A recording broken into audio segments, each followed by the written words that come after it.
Hello everyone, hope you are all fine. तो आज का हमारा जो टॉपिक है वो है सेल्सफोर्स में जो ऑब्जेक्ट्स एंड फील्ड्स हमारी होती हैं, क्या होती हैं, ठीक है ना। ऑब्जेक्ट्स एंड फील्ड्स होती क्या हैं, रीज़न क्या होता है क्रिएट करने का, और हम उसे क्रिएट करते कैसे हैं, और कितने किस्म के हमारे पास ऑब्जेक्ट्स होते हैं और कितनी किस्म के हमारे पास फील्ड्स होती हैं। सो फर्स्ट ऑफ ऑल, अगर हम देखें ऑब्जेक्ट एंड फील्ड, तो ऑब्जेक्ट का हमारे पास कॉन्सेप्ट ऐसे होता है कि ऑब्जेक्ट एक हमारे पास ब्लॉक होता है जिसे हम कहें, जिसमें हम डेटा स्टोर करवाते हैं, ठीक है ना। अब फॉर सपोज एक हमारा रूम है, ठीक है, उसमें हम डेटा स्टोर करवाने, कुछ भी करवाने, जैसे हम एसक्यूएल में बनाते हैं, कोई भी एक ऑब्जेक्ट बनाते हैं, ठीक है, उस ऑब्जेक्ट में डेटा स्टोर करवा देते हैं पूरा का पूरा। फॉर सपोज हमारे पास एक कंपनी है, ठीक है, उस कंपनी के एम्प्लॉयज हैं, उस कंपनी का रेवेन्यू है, उस कंपनी की प्रोडक्ट्स हैं। तो अब ये सारी हमें स्टोर करवानी है, तो हम क्या करेंगे, उसके लिए एक ऑब्जेक्ट बनाएंगे। उस ऑब्जेक्ट को फॉर सपोज हम नाम दे दें कंपनी, ठीक है ना। अब उसके अंदर हम मुख्तलिफ चीज़ें उसकी स्टोर करवा रहे हैं कि भाई उसके नंबर ऑफ एम्प्लॉयज आ रहे हैं हमारे पास, कितने एम्प्लॉयज हैं, उसकी उसका प्रोडक्ट क्या है, कौन कौन से प्रोडक्ट्स हैं, रेवेन्यू कितना है, ये सारी चीज़ें जो है हमारे पास, वो हम ऑब्जेक्ट में स्टोर करवा रहे होते हैं। तो सेल्स फोर्स में हमारे पास ये जो यहाँ पे ऑब्जेक्ट मैनेजर नजर आ रहा है, यहाँ से हम जैसे भी इसकी क्लिक करेंगे तो हमारे पास मुख्तलिफ ऑब्जेक्ट्स खुल जाएंगे। अब ये जो जो ऑब्जेक्ट्स बने हुए हैं, ये सेल्स फोर्स ने हमें प्रोवाइड किए हैं। अच्छा, पहली बात तो हमारे पास दो किस्म के ऑब्जेक्ट्स होते हैं, एक होते हैं स्टैंडर्ड ऑब्जेक्ट, एक होते हैं कस्टम ऑब्जेक्ट, ठीक है। अच्छा, जो स्टैंडर्ड ऑब्जेक्ट होते हैं वो होते हैं सेल्स फोर्स प्रोवाइडेड, जो हमें Salesforce by default provide करता है हमारी org के साथ, जब हम org बनाते हैं उसके साथ, ठीक है। उसके बाद हमारे पास दूसरे होते हैं कस्टम ऑब्जेक्ट्स। अच्छा, कस्टम ऑब्जेक्ट्स कौन से होते हैं? कस्टम ऑब्जेक्ट्स वो होते हैं जो हम अपनी रिक्वायरमेंट मुताबिक बनाते हैं। फॉर सपोज जैसे मैंने एग्जांपल दिया कि एक कंपनी का ऑब्जेक्ट है, ठीक है ना, हमारे पास कंपनी का डेटा स्टोर करवाना है, तो हम उसके लिए एक ऑब्जेक्ट बना लेंगे भाई, कंपनी इन्फो के नाम से या कंपनी डेटा के नाम से या सिंपल कंपनी के नाम से एक ऑब्जेक्ट बना दें, तो वो हो जाएगा हमारा कस्टम ऑब्जेक्ट, ठीक है ना। अब ये एक सिंपल डिफरेंस है हमारे पास स्टैंडर्ड एंड कस्टम ऑब्जेक्ट का, ठीक है। ये हो गई हमारे पास स्टैंडर्ड ऑब्जेक्ट, और जो कंपनी है वो हमारा कस्टम ऑब्जेक्ट। अच्छा, आप अब हमें कैसे पता चले कि हमारे पास कौन सा ऑब्जेक्ट, यहाँ पे अगर हम देखें तो हमें कैसे पता चले सेल्स फोर्स में कि भाई कस्टम कौन से हैं और स्टैंडर्ड कौन से हैं, व्हाट इज डिफरेंस, डिफरेंशिएट करेंगे से हम उसको। तो उसके लिए हम क्या करते हैं, जो हमारे पास स्टैंडर्ड ऑब्जेक्ट्स होते हैं ना, ये होते हैं इनके जो एपीआई नेम होता है ना, यहाँ पे ये जो एपीआई नेम होता है स्टैंडर्ड ऑब्जेक्ट का, वो सिंपल जैसे उसका नाम होता है उसी तरीके से एक सिंपल बना हुआ होता है ना, विदाउट स्पेसिंग के एक नाम दिया होता है, ठीक है। जबकि अगर कस्टम ऑब्जेक्ट हम कोई देखें यहाँ पे हमारी org में, तो कस्टम ऑब्जेक्ट के नीचे एंड में अंडरस्कोर अंडरस्कोर सी दिया होता है, जो ये डिफाइन कर रहा होता है कि ये कस्टम ऑब्जेक्ट है हमारा, ठीक है। एक डिफरेंस। दूसरा तो सिंपल है, हमारे पास यहाँ से टाइप हमें पता चल रहा होता है ऑब्जेक्ट का कि भाई ये स्टैंडर्ड ऑब्जेक्ट्स हैं जिनके आगे स्टैंडर्ड लिखा हुआ है, और ये कस्टम ऑब्जेक्ट्स हैं जिनके आगे कस्टम ऑब्जेक्ट लिखा हुआ है, ठीक है। अच्छा, एक और मेन डिफरेंस इनमें ये है कि जो हमारा स्टैंडर्ड ऑब्जेक्ट है, फॉर सपोज ये हमारा स्टैंडर्ड ऑब्जेक्ट है, सेल्सफोर्स ने हमें प्रोवाइड किया है, तो हम इस ऑब्जेक्ट को डिलीट नहीं कर सकते। ये स्टैंडर्ड है, सेल्सफोर्स ने प्रोवाइड किया है हमें। जबकि अगर हम अपने कस्टम ऑब्जेक्ट की बात करें, तो कस्टम ऑब्जेक्ट में हमारे पास यहाँ पे डिलीट का ऑप्शन होता है कि भाई हम अपने ऑब्जेक्ट को डिलीट कर सकते हैं, ठीक है। ये हो गया हमारा कस्टम और स्टैंडर्ड का difference, custom object versus standard object, ठीक है। उसके बाद अगर मैं बात करूँगा भाई हम ऑब्जेक्ट बनाएं कैसे सेल्स फोर्स में, तो यहाँ पे आके ये क्रिएट कस्टम ऑब्जेक्ट, हम हमारे पास बटन होता है, हम उस पर सिंपल क्लिक कर देंगे। क्लिक करने के बाद ये ऐसे हमारे पास एक इंटरफेस खुल के आ जाएगा, ठीक है। अच्छा, अब इस इंटरफेस में क्या है हमारे पास, एक तो लेबल है, यहाँ पे सामने एग्जांपल दिया हुआ है कि भाई कैसा लेबल आप, अगर फॉर सपोज मैं बनाऊं कंपनी के नाम से मैंने एक ऑब्जेक्ट बना दिया, ठीक है। जैसे ही मैं इसे बाहर देखें, एक चीज, एपीआई नेम इसका ऑटो जनरेट होता है। अब मैंने बाहर क्लिक किया, ठीक है। अब मैं अगेन कंपनी देता हूँ, कंपनी, जैसे ही बाहर क्लिक करूंगा इसका एपीआई नेम ऑटोमेटिकली जनरेट हो जाएगा। अच्छा, यहाँ पे हम उसका प्लूरल दे देते हैं, कंपनीज, ओके। उसके बाद हम प्रोजेक्ट को कोई भी डिस्क्रिप्शन दे दें। फॉर एग्जाम्पल हम अपने ऑब्जेक्ट को डिस्क्रिप्शन दे रहे हैं, this object is created to store company data या इन्फो, सॉरी इन्फो। ठीक है। अच्छा, उसके बाद हमारे पास क्या होता है, अगर हम इससे नीचे आए तो हम इस ऑब्जेक्ट का डेटा टाइप यहाँ से चेंज कर सकते हैं। भाई ये डेटा टाइप ऑब्जेक्ट क्या चीज स्टोर करेगा, क्या नहीं करेगा। ठीक है। और ये जो रिकॉर्ड नेम है, ये ऑटो यहाँ से जनरेट हो जाता है कंपनी नेम के नाम से। ये हमारा एक रिकॉर्ड नेम होता है, मीन्स जो भी हमारा रिकॉर्ड बनेगा ऑब्जेक्ट पे, उसका ये नाम होगा। ठीक है। उसके बाद कुछ ये फंक्शनलिटीज हैं कि भाई हम इसको अलाउ करें कि भाई ये रिपोर्ट्स वगैरह पर उसके इस ऑब्जेक्ट में हो, एक्टिविटीज अलाउ करें, ट्रैकिंग हिस्ट्री हो, अलाउ चैटर ग्रुप्स हो, या इनेबल लाइसेंसिंग वगैरह हो। जो भी चीजें हम उनको यहाँ से परमिशंस दे सकते हैं, अलाउ करें या नहीं करें। ठीक है। अच्छा, उसके बाद इस ऑब्जेक्ट को क्लासिफिकेशन में, जैसे ऑब्जेक्ट क्लासिफिकेशन में आ जाए, क्लासिफिकेशन में हमारे पास क्या होता है कि भाई इसमें हम क्लासिफाई कर दें कि ये हमारा ऑब्जेक्ट डेटा शेयर कर सकता है। ठीक है।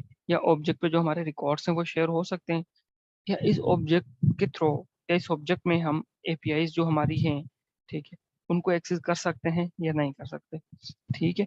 ये सारी चीजें क्या कर रहे हैं, हम यहाँ से एक्सेस दे रहे होते हैं अपने ऑब्जेक्ट को। भाई किसी भी चीज का आप एक्सेस दे रहे हैं। उसके बाद है नीचे डिप्लॉयमेंट स्टेटस।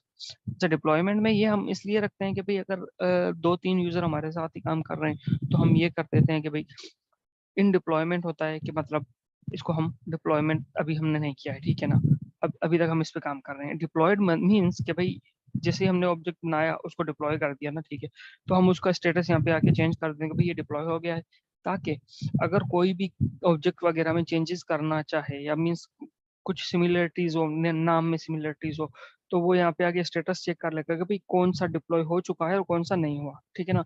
तो जो डेवलपमेंट प्रोसेस में होगा या जिसका स्टेटस डेवलपमेंट होगा, तो उसको आके वो चेंज कर सकता है। तो इसी तरीके से हम अपना एक कस्टम ऑब्जेक्ट बना देंगे। ठीक है।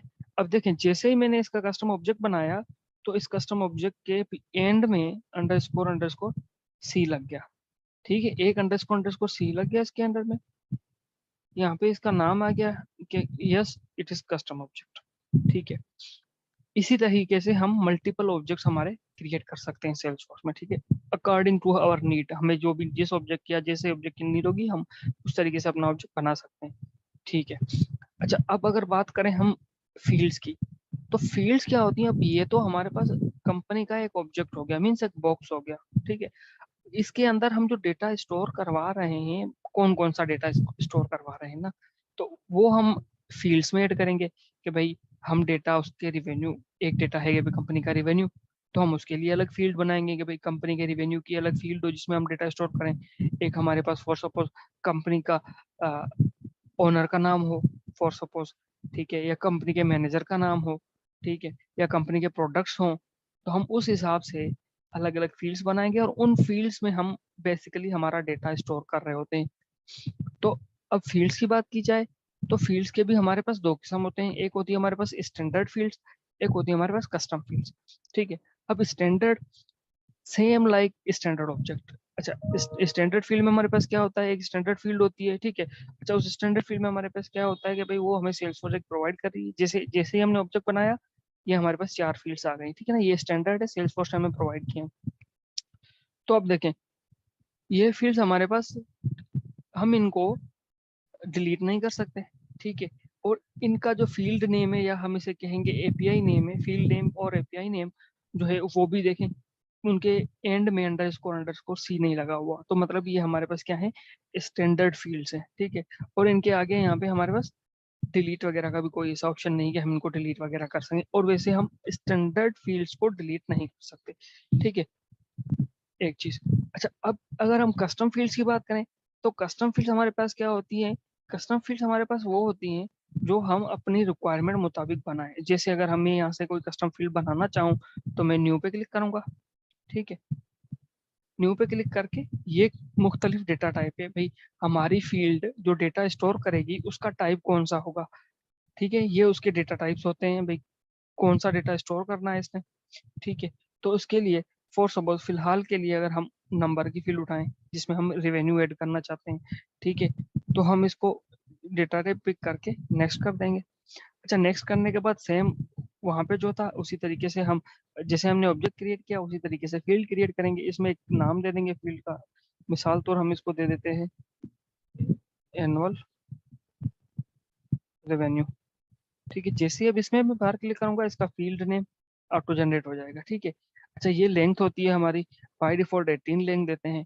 ठीक है, सेल्सफोर्स में। अच्छा, ये हमारी डिस्क्रिप्शन हो गई सेल्सफोर्स में कि भाई इस फील्ड को हम डिस्क्रिप्शन दे देंगे रिवेन्यू के, भाई कौन सा रेवेन्यू, किसका revenue. For suppose multiple products है, हम किसी एक स्पेसिफिक प्रोडक्ट का रेवेन्यू यहाँ पे जनरेट करवाना चाह रहे हैं, डिस्प्ले करवाना चाह रहे हैं इस फील्ड में, तो हम उस हिसाब से डिस्क्रिप्शन दे देंगे भाई ये एनुअल रेवेन्यू की फील्ड है, लेकिन ये किसका एनुअल रेवेन्यू दिखाएगी, हमें किस प्रोडक्ट का एनुअल रेवेन्यू दिखाएगी, तो उसके लिए हम यहाँ पे डिस्क्रिप्शन ऐड कर देते हैं।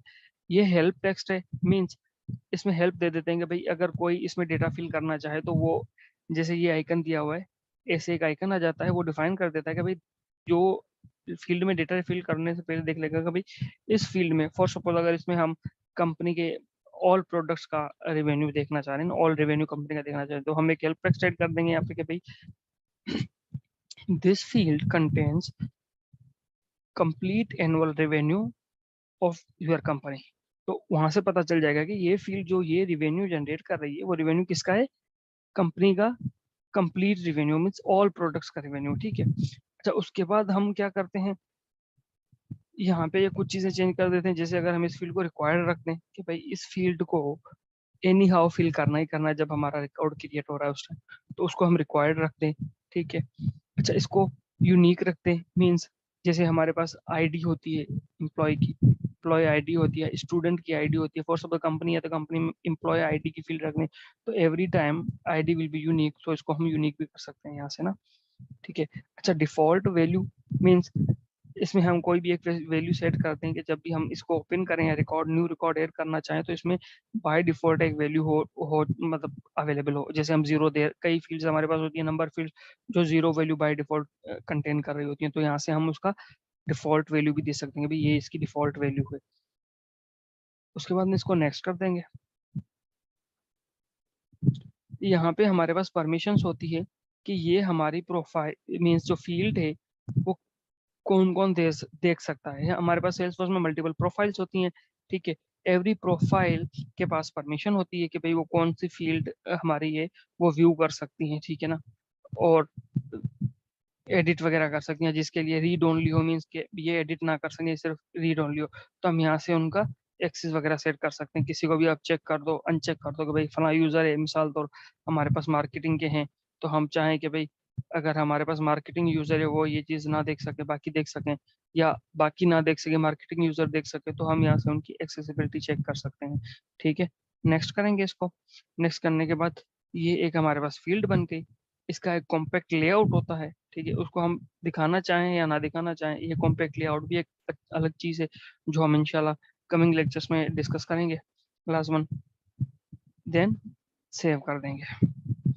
जैसे ही देखें हम सेव करेंगे, इसके एंड में अंडरस्कोर अंडरस्कोर सी आ गया, मीन्स ये हमारी है कस्टम फील्ड जो हम अपनी रिक्वायरमेंट मुताबिक बनाते हैं, और अगर हम चाहें तो इसको हम डिलीट भी कर सकते हैं। तो इसी तरीके से हम सेल्स फोर्स में कस्टम फील्ड्स हमारी रिक्वायरमेंट मुताबिक बना रहे होते हैं। ठीक है, अब एक चीज होगी कस्टम फील्ड, दूसरी स्टैंडर्ड फील्ड। स्टैंडर्ड फील्ड्स वो जो सेल्स फोर्स प्रोवाइड करे, कस्टम फील्ड वो जो हम बनाए अपनी रिक्वायरमेंट मुताबिक। एंड सेम सिमिलर थिंग हमारे पास स्टैंडर्ड ऑब्जेक्ट और कस्टम ऑब्जेक्ट हो गए।